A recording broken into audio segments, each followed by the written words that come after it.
आज शाम के वचन के मनन के लिए हम लोग निकालेंगे इफिसियों की पत्री उसका 4वां अध्याय, इफिशियंस चैप्टर 4। इफिसियों की पत्री उसका 4वां अध्याय, इफिशियंस चैप्टर 4 और उसकी 11वीं आयत से लेकर 13वीं आयत तक पढ़ेंगे। फ्रॉम वर्स 11 to 13, 11वीं आयत से लेकर 13वीं आयत तक हम पढ़ेंगे। उसने कुछ को प्रेरित नियुक्त करके और कुछ को भविष्यवक्ता नियुक्त करके और कुछ को सुसमाचार सुनाने वाले नियुक्त करके और कुछ को रखवाले और उपदेशक नियुक्त करके दे दिया, जिससे पवित्र लोग सिद्ध हो जाएं और सेवा का काम किया जाए और मसीह की देह उन्नति पाए, जब तक कि हम सब के सब विश्वास और परमेश्वर के पुत्र की पहचान में एक न हो जाएं और एक सिद्ध मनुष्य न बन जाएं और मसीह के पूरे रीढ़ और तक न बढ़ जाएं। इफिसियों में जब हम आते हैं, पौलुस प्रेरित के द्वारा इफिसुस को की कलीसिया को लिखे हुए एक पत्र को देखते हैं और इस पत्र में पौलुस प्रेरित जो है वो कलीसिया के लोगों को इस बात को समझाने की कोशिश करती है कि कलीसिया क्यों रखी गई है और कलीसिया किस भेद के लिए रखी गई। यहाँ पर हमने पढ़ा उसके 11वीं आयत में उसने कुछ को प्रेरित नियुक्त करके, कुछ को भविष्यवक्ता नियुक्त करके, कुछ को सुसमाचार सुनाने वाला नियुक्त करके, कुछ को रखवाले और उपदेशक नियुक्त करके दे दिया। यहाँ पर दे दिया है, ये किसको दे दिया है? ये व्यक्तिगत व्यक्ति को नहीं दे दिया गया है, व्यक्तिगत रूप से नहीं दे दिया गया है।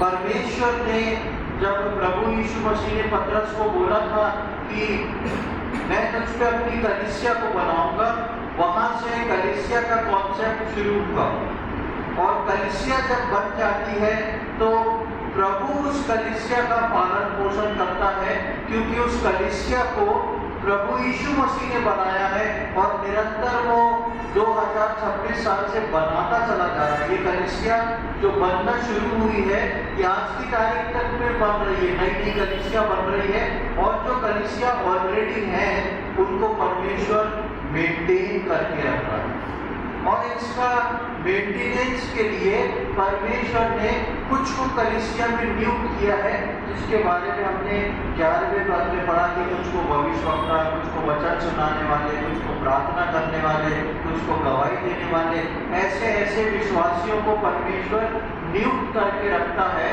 कि कलीसिया जो है एक दूसरे के प्रोत्साहन से, एक दूसरे से प्रोत्साहित होके और परमेश्वर के वचन और प्रार्थना के अनुसार होके चलती रहे। ये स्थान जो है वो कौन सा स्थान है? ये स्थान जो है कलीसिया का स्थान, यानी कि कलीसिया वो स्थान है जहां पर परमेश्वर ने एक विश्वासी को सिद्ध होने के लिए रखा है। हम सबको प्रभु ने सिद्ध होने के लिए रखा है और हम सिद्धता की ओर बढ़ते जा रहे हैं, लेकिन ये सिद्धता जो है ये हमारे व्यक्तिगत प्रार्थना वचन से भी होती है और उसके साथ साथ सबसे ज्यादा जो है कलीसिया वो स्थान है जहाँ पर होती है। परमेश्वर ने अब्राहम से कहा था मेरे सम्मुख होके चल और सिद्ध होता जा।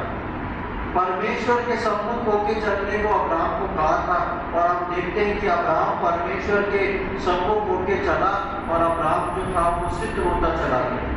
इसी प्रकार परमेश्वर का पैटर्न वही है। परमेश्वर ने मुझको और आपको रखा है कि मैं और आप जो हैं वो सिद्ध होते चले जाएं और उस सिद्धता के लिए परमेश्वर ने ये स्थान जो कलीसिया है जिसमें प्रभु हमको सिद्ध करता है, ऐसा स्थान तैयार करके दिया है। तो आज मैं और आप इस स्थान में पाए जाते हैं क्योंकि हम सिद्ध नहीं हो गए लेकिन सिद्धता की ओर जा रहे हैं और इस स्थान में प्रभु मुझको और आपको बहुत कुछ सिखाता है। इसलिए 11वीं आयत में लिखा है कि वो सबको नियुक्त करता है और जब उसकी 12वीं आयत में आते हैं तो लिखा है जिससे पवित्र लोग सिद्ध हो जाएं और सेवा का काम किया जाए और मसीह की देह उन्नति हो जाए। ये पवित्र लोग कौन है? ये पवित्र लोग कलीसिया के विश्वासी हैं। हम सब अधर्मी और अपवित्र लोग हैं, लेकिन प्रभु यीशु मसीह के बलिदान के द्वारा मैं और आप पवित्र ठहराए गए हैं परमेश्वर के सामने। इसलिए यहाँ लिखा है कि जिससे पवित्र लोग सिद्ध हो जाएं, यानी कि मैं और आप सिद्ध हो जाएं और सेवा का काम किया जाए और मसीह की देह यानी कि मसीह की दुल्हन ये कलीसिया जो है वो उन्नति पाए। इस उन्नति पाने के लिए, इस देह को आगे बढ़ाने के लिए प्रभु ने मुझको और आपको एक स्थान में ला के ठहराया है कि सबके जीवन में अलग अलग, सबके सिद्धता का स्टेटस जो है वो अलग है। हर एक के सिद्धता का स्टेटस अलग है, लेकिन परमेश्वर हर एक के जीवन में काम कर रहा है। कहीं ना कहीं से पर्सनल लाइफ में, कहीं ना कहीं से किसी न किसी रीति से फैमिली लाइफ में, सोशल लाइफ में और आपके ऑफिशियल लाइफ में, हर जगह से परमेश्वर जो है हर एक व्यक्ति के जीवन में काम कर रहा है, कलीसिया ला रहा है, वहाँ काम कर रहा है। और परमेश्वर का उद्देश्य क्या है कि मैं और आप जिस दिन प्रभु यीशु मसीह आए उस दिन तक हम सिद्धता की ओर चले जाएं, सिद्धता की ओर पहुंच जाए। जब हम 13वीं आयत में आते वहाँ लिखा है, जब तक कि हम सब के सब विश्वास और परमेश्वर के पुत्र की पहचान में एक ना हो जाए और एक सिद्ध मनुष्य ना बन जाए और मसीह के पूरे ढील डौल तक ना बढ़ जाए। ये कब तक लिखा है? जब तक, यानी कि ये कलीसिया में तब तक परमेश्वर एक विश्वासी को रखता है। इस कलीसिया में जब तक परमेश्वर उस विश्वासी को रखता है, जब तक वो पूरी देह सिद्ध ना हो जाए और हर विश्वासी मसीह के पूरे डील डौल में बढ़ता ना चला जाए और उसकी पहचान में सब के सब एक होके सिद्ध होके एक जब तक नहीं हो जाते, मसीह के पूरे डील डौल में नहीं बढ़ जाते, क्योंकि प्रभु यीशु मसीह की ये इच्छा है। इन सारी बातों को जो मैंने आपको बताया है, इन सारी बातों का आखिरकार परिणाम जो निकल रहा है वो ये है, सारांश जो निकल रहा है वो ये है कि यीशु मसीह अपनी इच्छा आपके और मेरे अंदर पूरी करना चाहता है। यीशु मसीह अपनी इच्छा आपके और मेरे अंदर पूरी करना चाहता है। कितनी सुंदर बात है हमारे लिए आज की शाम कि मैं आखिर कौन हूँ जो वो राजाओं का राजा परमेश्वर का परमेश्वर अपनी इच्छा को मेरे अंदर पूरी करना चाहता है। मैं और आप आज कौन हैं? हम इस योग्य नहीं, लेकिन उसकी इच्छा क्या है कि वो अपनी सिद्ध इच्छा मेरे और आपके अंदर पूरी करे, और इसलिए उसने मुझको और आपको इस स्थान में लाके ठहराया है। पर इस जगह यानी कलीसिया में रहकर उस सिद्धता की ओर जाने के लिए हमको वो दर्शन का खोजी होना। परमेश्वर ने मुझको और आपको कलीसिया में सिर्फ इसलिए लाके नहीं रखा है कि हम उसकी आराधना करें, धन्यवाद दें, प्रभु भोज में से भाग लें, कभी कदार प्रार्थना कर लें, वचन सुनने और घर चले जाएं, अपने आत्मिक जीवन को ठीक ठाक करें। ये सब चीजें तो हैं, लेकिन कलीसिया एक ऐसी जगह है जहाँ पर परमेश्वर आपको अपने दर्शन को दिखाता है।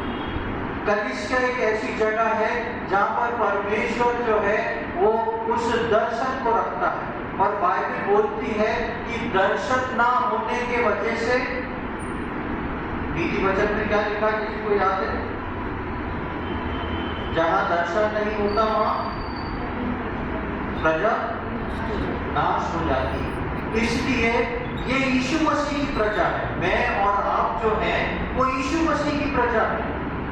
और यदि इस कलीसिया में मैं और आप आके बैठ के कलीसिया को अटेंड करके चले जाएंगे तो कभी भी हम सिद्धता की ओर नहीं बढ़ेंगे। ये कलीसिया मेरे और आपके लिए अटेंड करने का साधन नहीं है, वो क्लासरूम नहीं है जहाँ मैं और आप आके पीरियड को अटेंड करके चले गए। ये एक ऐसा पवित्र स्थान है जहाँ प्रभु यीशु मसीह मुझसे और आपसे रूबरू होता है, मुझसे और आपसे बात करता है और अपने दर्शन को रखता है। जब प्रभु इस दर्शन को रखता है उसमें क्या होता है कई लोग उस दर्शन को पकड़ लेते हैं और उस दर्शन के खोजी हो जाते हैं। ये दर्शन कैसे मिलता है? परमेश्वर जो यहाँ से वचन परमेश्वर के दिए जा रहे हैं, कहीं ना कहीं एक ना एक बात आके विश्वासियों को छू जाती है दिल में, और वो उनके जीवन में उस दर्शन को लेके आती है कि मुझको इसको अपने जीवन में पूरा करना है, मुझको इसको अपने जीवन में लागू करना है। और जब एक विश्वासी उस दर्शन के पीछे पड़ जाता है, तब वो सिद्धता की ओर बढ़ता है। इसलिए कलीसिया मेरे को और आपको सिर्फ सिद्ध करने की जगह नहीं, कलीसिया मेरे और आपके लिए एक दर्शन का स्थान है,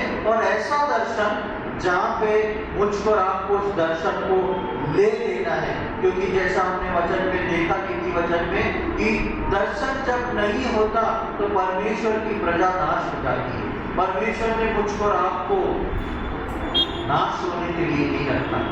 नाश होने के लिए रखा होता तो वो उद्धार का अनुभव भी नहीं देता। वो उद्धार का अनुभव देके मुझको और आपको ऐसे स्थान में लेके आया है जो दर्शन का स्थान है, और उस दर्शन के स्थान में वो मुझसे और आपसे बात करता है। इस बात को हम मूसा के जीवन में स्पष्टता से देखते हैं। मूसा के जीवन के बारे में जब हम मनन करते हैं तो ये बात की झलक हमको बड़ी खूबसूरती के साथ मूसा के जीवन में दिखती है। हम कुछ आयतों को देखेंगे, मेरे साथ निकालें।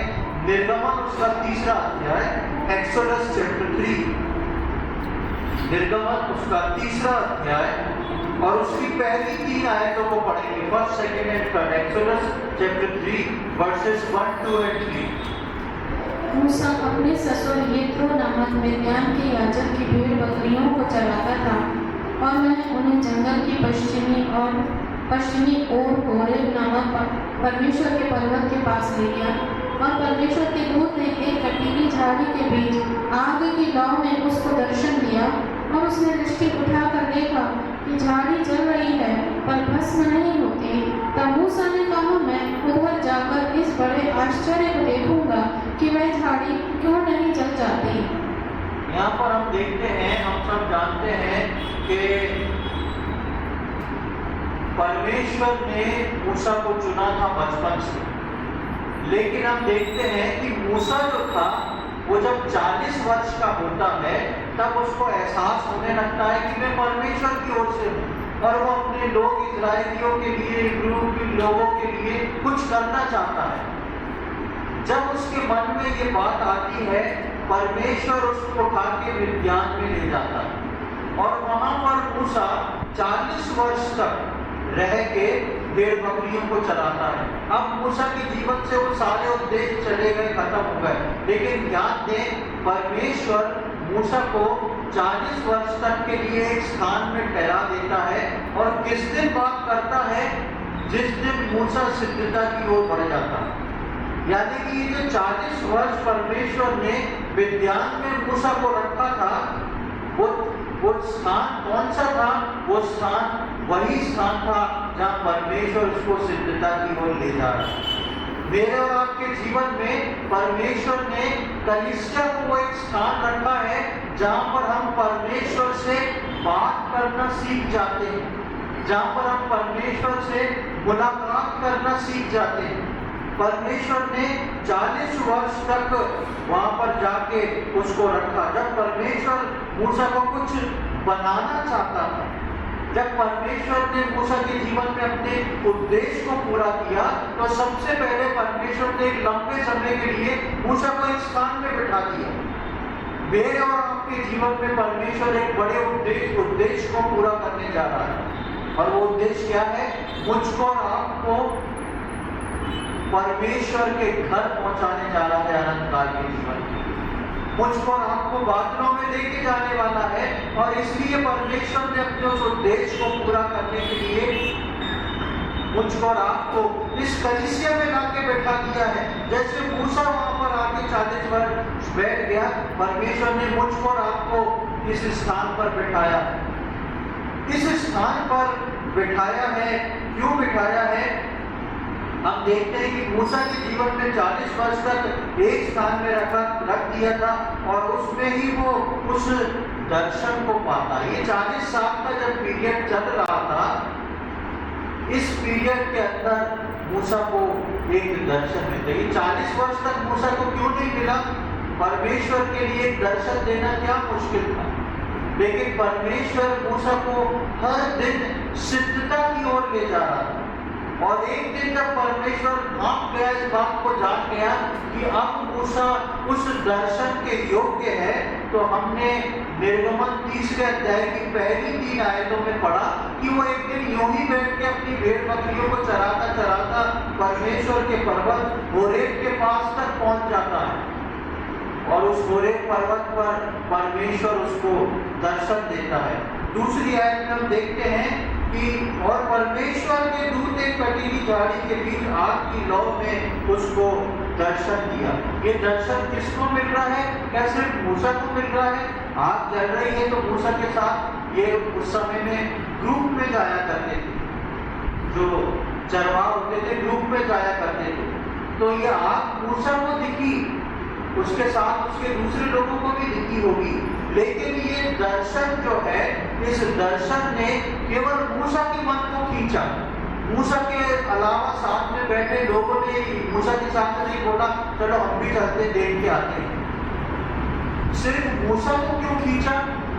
इस बात को समझें। कलीसिया में आज मैं और आप 15, 20, 40, 50 लोग बैठे हैं। जिस वक्त परमेश्वर सिद्धता की ओर ले जाके एक विश्वासी से बात करता है, उस विश्वासी को वो दर्शन दिखता है, यानी कि उस विश्वासी को उस वचन में जो मिल रहा है कुछ चीज मिल जाती है और वो उसकी खोज में लग जाता है। बाकी विश्वासी साधारणतः आए हैं, बैठे हैं और चले जाए।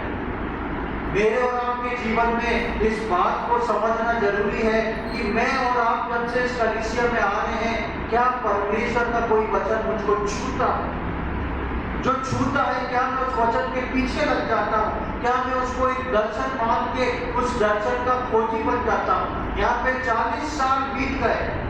40 साल तक परमेश्वर मूसा को मोल्ड करता रहा और उसके बाद परमेश्वर मूसा को एक दर्शन दिखा देता है। और जैसे ही मूसा उस दर्शन को देखता है, मूसा बोलता है मैं जाऊंगा। तीसरी आयत में हम देखते हैं, तब मूसा ने कहा मैं उधर जाके उस बड़े आश्चर्य को देखूंगा। झाड़ी जल रही है लेकिन भस्म नहीं हो रही। बहुत देर से मूसा उसको वॉच कर रहा है, लेकिन अब मूसा जंगल की सारी गतिविधियों को समझ जाता है। मूसा समझ जाता है कि कुछ तो इसके पीछे भेद है और मूसा बोलता है मैं जाके इसको देखूंगा। तब मूसा उस दर्शन को देखकर खुद उठ के जाता है। हमें भी कलीसिया में प्रभु की बातें सुनने को अपने आप को तैयार करना है। मूसा क्यों उस दर्शन को देखने को नहीं पाया? क्योंकि मूसा का हृदय परमेश्वर के प्रति खुल चुका था। बेशक 40 वर्ष लगे, लेकिन मूसा उस दर्शन के लिए ललायक हो गया। मेरे और आपके जीवन में इतने वर्ष नहीं लगते हैं, क्योंकि अब पवित्र आत्मा मेरे और आपके साथ। मूसा के समय पवित्र आत्मा नहीं थी। आज हम सोच के देखें, मैं और आप कलीसिया में कितने समय से आ रहे हैं। क्या मैं और आप परमेश्वर के उस दर्शन को पाएं, उस बात को लिए हैं? दर्शन का मतलब ये नहीं बोल रहा हूँ कि परमेश्वर आपके सपने में या आपके बिस्तर के पास आके कोई दर्शन दे दे और बोल दे तुमको ये करना है। कलीसियाई दर्शन यानी कि जो कलीसिया के उद्देश्य रखा जाता है, जो परमेश्वर के वचन प्रचार किए जाते हैं, उनमें से कौन सी बात को आपने बोल लिया, हाँ ये वचन परमेश्वर ने मेरे लिए दिया, इसलिए अब इस बात को लेके मैं इसका खोजी बनूंगा। ये मेरे लिए परमेश्वर ने एक दर्शन है, मैं बिना दर्शन के नष्ट नहीं करूंगा अपने जीवन को, मैं इस दर्शन को लेके चलूंगा। तो पहली बात हमने देखी कि मूसा के अंदर एक जिज्ञासा थी, इच्छा थी कि मैं दर्शन को पाऊं। क्या मेरे और आपके जीवन में जब हम हर संडे को आते हैं, वो दर्शन पाने की एक जिज्ञासा रहती है? लगता है आज प्रभु मैं आपके वचन से कुछ लेके जाऊंगा। क्या मैं और आप प्रार्थना करके आते हैं, या यहाँ पर वचन शुरू होने से पहले हम प्रार्थना करते हैं अपने मन में, प्रभु आज इस वचन के द्वारा आप मुझसे बात कीजिए। आप मेरी कंडीशन को जानते हैं, आप मेरी सिचुएशंस को जानते हैं। आप इस वचन के द्वारा आज आप मुझसे बात कीजिए, ताकि मैं आपके दर्शन को पालूं, मैं आपके दर्शन को पाके आपके दर्शन का खोजी हो जाऊं, ताकि कुछ बात मैं आज आपके भवन से लेके जाना चाहता हूं। जैसे मूसा ने डिसाइड किया था, मैं तो आज जाके उस पहाड़ पे चढ़ के उस दर्शन को देख के ही आऊंगा। क्या मैं और आप कलीसिया ये सोच के आते हैं, या ये सोच के आते हैं 2-3 गीत गाएंगे, प्रार्थना करेंगे, प्रभु बोझ लेंगे, वचन सुनेंगे, घर आ जाएंगे, क्योंकि अच्छा लगता है, शांति मिलती है, परमेश्वर भी खुश होता है, मेरे बच्चे मेरे भवन में आए। ये उद्देश्य प्रियो अन्य जाति लोग रखते हैं। सही विश्वासी जिसको परमेश्वर ने चुना है वो जागरूक होकर आएगा, क्योंकि ये कलीसिया जागरूक है। यहाँ पे केवल मेरा और आपका मिलना नहीं होता, हमारा मिलना प्रभु यीशु मसीह से होता है। प्रभु यीशु मसीह की उपस्थिति उसके वायदे के अनुसार उसकी कलीसिया में रहती है। तो मैं और आप क्यों खाली हाथ अपने घरों को जाए? मैं और आप परमेश्वर के उस उद्देश्य को, उस दर्शन को लेके जाएं। दूसरी बात हम देखते हैं, मूसा 80 साल का बूढ़ा हो चुका है। 40 साल तक मिस्र में रहा, 40 साल आके उसके बाद मिद्यान में रहा। जब मूसा ने ये दर्शन देखा तो लगभग मूसा की उम्र जो थी वो 80 साल की थी, और मूसा 80 साल का बूढ़ा था, और पहाड़ पर चढ़ना उसके लिए कठिन और मेहनत का काम। एक 80 साल के बूढ़े को पहाड़ पे चढ़ना एक कठिन और मेहनत का काम था, पर मूसा ने उस कीमत को चुकाया और उस पहाड़ पर वो अकेला चढ़ा। उसने किसी को तैयार नहीं किया अपने साथ, भाई तुम भी चलो, जरा सहारा दे दो मुझे। कोई जवान चरवाहे को अपने साथ नहीं लिया, तुम भी चलो। उसने अपनी भेड़ों को छोड़ा और वो 80 साल का बुजुर्ग पहाड़ पे चढ़ने को तैयार है। बेशक उस वक्त अच्छी हेल्थ, अच्छे डिटॉल में लोग हुआ करते थे, लेकिन फिर भी एक फैक्टर था। और वो 80 साल का बूढ़ा उस पहाड़ पे चढ़ने को डिसाइड किया। क्यों किया? क्योंकि परमेश्वर का वो दर्शन पाना चाहता है। मैं और आज आप अपने जीवन में देखें, कलीसिया आने के लिए मैं और आप कितना प्रयत्न करते हैं। छोटी छोटी सी बातों पे हम कई बार कलीसिया नहीं आते। क्यों? ये बात बताता है कि मेरे और आपके जीवन के अंदर परमेश्वर का वो दर्शन के प्रति कितना लगाव है, परमेश्वर के दर्शन के प्रति हम कितना सिंसियर हैं। इस बात को सोचते हैं कि नहीं, आज परमेश्वर ने मेरे लिए क्या रखा है, मैं उसको जाके लेके आऊंगा, मेहनत से जाऊंगा। मैं समस्या है लेकिन उसके बावजूद भी जाऊंगा, लेकिन जो परमेश्वर ने मेरे लिए रखा है उसको लेके आऊंगा।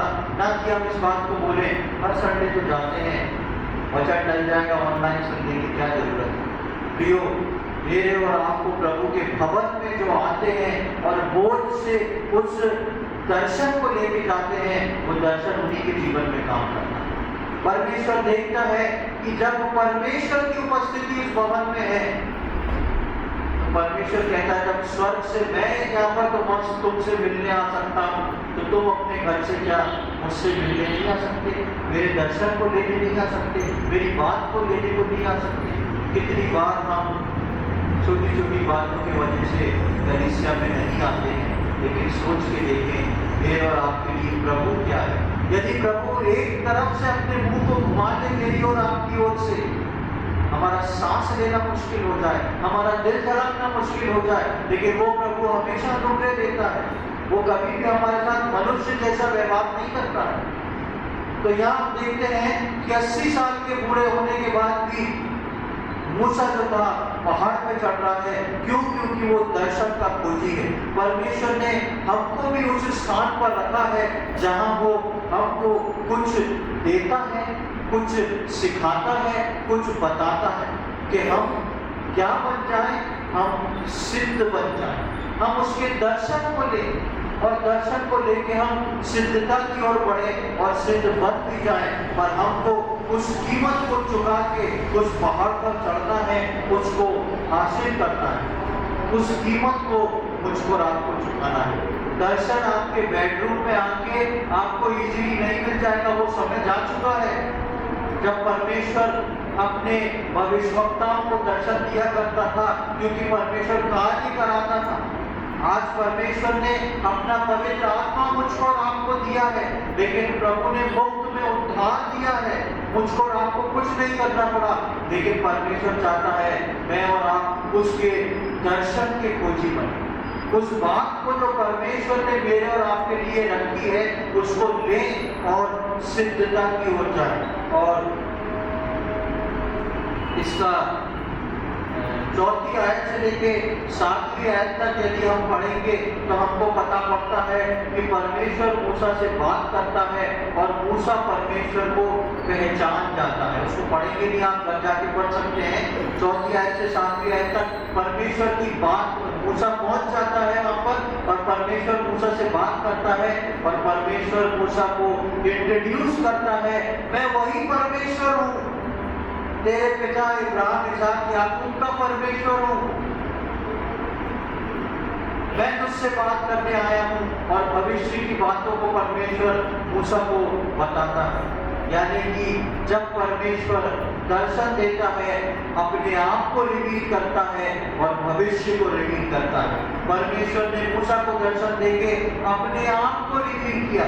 अभी हम इफिसियों में क्या पढ़ रहे थे कि उसकी पहचान में जब तक ना बढ़ जाए। अब तक मूसा जो था परमेश्वर को जानता था, हमारे पिता लोगों का एक परमेश्वर है और हम उसकी इबादत करते हैं, उसकी आराधना करते हैं। आज मूसा कहाँ पर खड़ा है? उस परमेश्वर के सामने खड़ा है। आज मूसा उस परमेश्वर को पहचान गया। मैं और आप अपने परमेश्वर को जानते हैं, हमारे को उद्धार करता है, हमारा प्रभु यीशु मसीह है। लेकिन परमेश्वर चाहता है, उसने मुझको और आपको कलीसिया में इसलिए रखा है कि मैं और आप अपने परमेश्वर को पहचान जाएं। और ये काम कब होगा? जब हम परमेश्वर की अधीनता में सिद्धता की ओर बढ़ेंगे।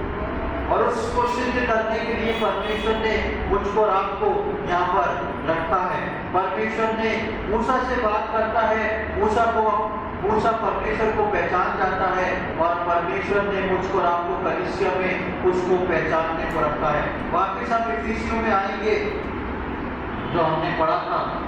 इफिसियों उसका 4था अध्याय और उसकी 13वीं आयत को मैं पढ़ूंगा। इफिसियों 4:13, जब तक कि हम सबके सब विश्वास और परमेश्वर की पुत्र की पहचान में एक ना हो जाएं और एक सिद्ध मनुष्य ना बन जाएं और मसीह के पूरे डील डॉल में बढ़ जाएं। उससे पहले मैंने जो वर्ष पढ़ी थी 2, 11वीं और 12वीं, उसमें बताया था कि परमेश्वर ने कलीसिया में सारा प्रबंध किया है। आपको परमेश्वर ने चुन के इस कलीसिया में लेके आया है, क्योंकि परमेश्वर जानता है आपकी खुराक कितनी है, आपको कैसी डिशेस सर्व करना है, आपकी जरूरत क्या है। उसके तहत परमेश्वर मुझको और आपको कलीसिया में लाया है और कब तक रखा है?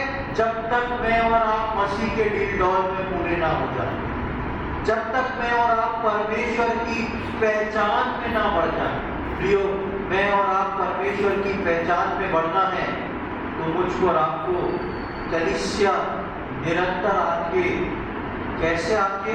उस भूख और प्यास के साथ आके कि मैं कलीसिया इसलिए जा रहा हूँ कि परमेश्वर मुझे दर्शन देने वाला है। मैं कलीसिया इसलिए जा रहा हूँ कि मैं परमेश्वर के दर्शन का खोजी हूँ।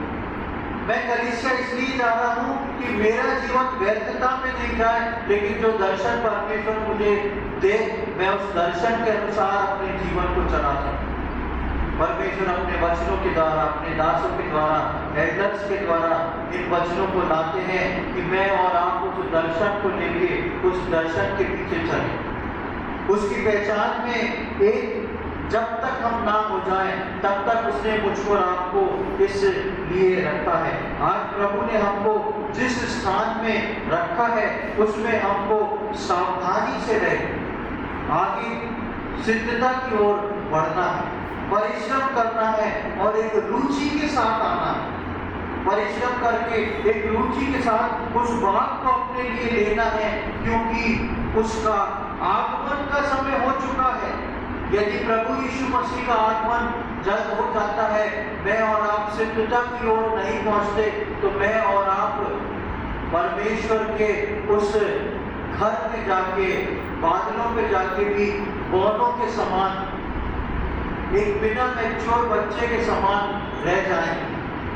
इसलिए परमेश्वर मुझको सिद्ध करना चाहता है, आपको सिद्ध करना चाहता है, और परमेश्वर ने कलीसिया का ये स्थान मेरे और आपके लिए रखा है। परमेश्वर ने एक स्थान मूसा के लिए रखा है, और उस स्थान में रहते रहते मूसा ने उस दर्शन को देख लिया, पा लिया, सिद्धता की ओर बढ़ गया। मेरे और आपके लिए परमेश्वर ने मूसा के समान कलीसिया वो स्थान रखा है जहाँ वो बोलता है कि तुम आके इसमें सिद्ध हो जाओ। जब तक हम में परमेश्वर की पहचान ना आ जाए, जब तक हम सिद्धता की ओर ना चले जाए, परमेश्वर मेरे और आपके जीवन में मेहनत कर रहा है। क्या परमेश्वर की उस मेहनत को आप महसूस करते हैं? क्या आप उस बात को समझते हैं कि परमेश्वर आपको आज क्यों कलीसिया में लाया? हर रोज जब हम कलीसिया में आते हैं, इस बात को सोच के आए, आज परमेश्वर ने मुझे दर्शन देने के स्थान में रखा, आज परमेश्वर मुझे कुछ देने को लाया है, आज परमेश्वर ने अपने वचन से कुछ बात को रखा है, उसको मैं लेके जाऊंगा। हफ्ते भर में प्रयत्न करता रहूंगा, हफ्ते भर में कोशिश करूंगा कि परमेश्वर के उस दर्शन को अपने जीवन में पूरा करें।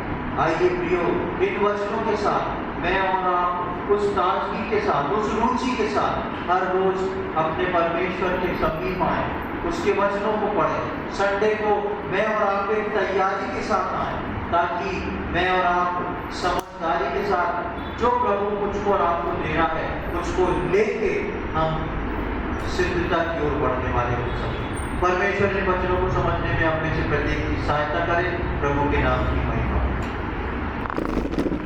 आइए हम प्रार्थना करें। प्रभु जी, हम धन्यवाद देते हैं सुंदर समय के लिए, एक बार हमारे जीवन में ये अवसर आपने प्रदान करा। प्रभु धन्यवाद देते प्रभु, आपका वचन हमको तैयार करता है। धन्यवाद देते प्रभु, आपने कलीसिया वो स्थान ठहराया है जहाँ हम ठहर के आपकी सिद्धता की ओर बने रह सकते, उसमें आगे बढ़ सकते। प्रभु आज जितने यहाँ पर उपस्थित हैं, हम एक एक के लिए प्रार्थना विनती करते हैं। प्रभु हमारे जीवन में पिछले दिनों में जो भी ढिलाई हुई हो, जो भी आत्मिक कमजोरी आई हो, हम उन सबको यीशु मसीह के नाम से दूर करते हैं। और प्रभु हम विनती करते हैं, आज के दिन से प्रभु हमारे जीवन जो है वो आगे बढ़ने वाले हो सके। आज के दिन से प्रभु हमारे जीवन आपको प्रसन्न करने वाले हो सके। आज के दिन से प्रभु जी हम उस दर्शन के खोजी हो जाएं।